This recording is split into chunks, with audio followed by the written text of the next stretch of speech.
Whether because of age or just increased interest in this election, a lot of people will be casting ballots for the first time.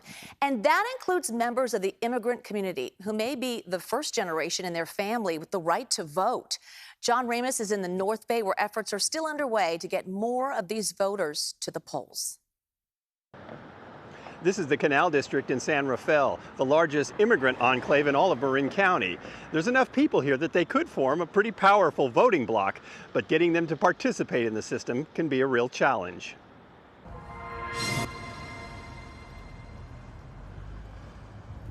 At a table set up on the sidewalk, members of the Canal Alliance were speaking to neighbors about the importance of voting.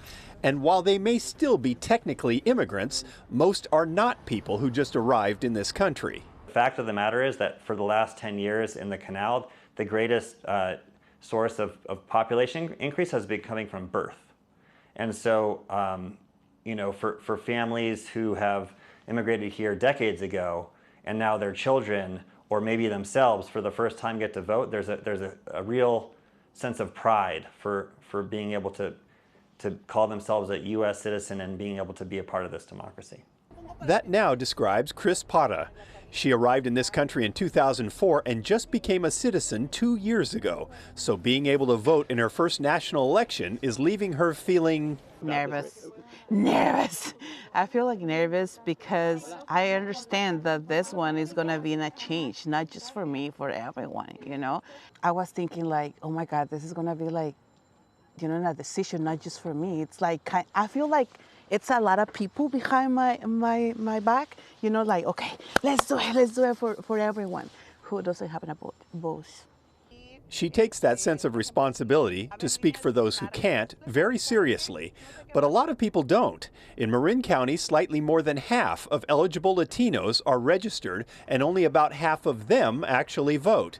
That means only 27% of eligible Latinos cast a ballot. And so there's just the low-hanging fruit of improving democracy is going after those registered Latino voters and letting them know how important it is to make their voice heard at the ballot box.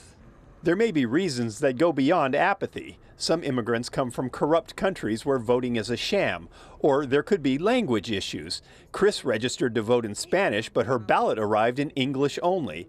Still, for someone who waited 18 years for the right to vote, Chris has a hard time understanding why those who can don't. I remember when I came here and I couldn't vote, it was like, oh my God, why people they have the right to vote, why they don't do it? Because they can do it for me that I couldn't have a voice, And now that I have the opportunity, it's like, yes, I'm gonna do it for that past Christina that couldn't vote.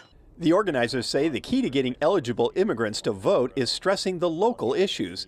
The rest of the country may be arguing about who should be president, but people who may be working 3 jobs to put food on the table are more interested in the things that affect them every day at home.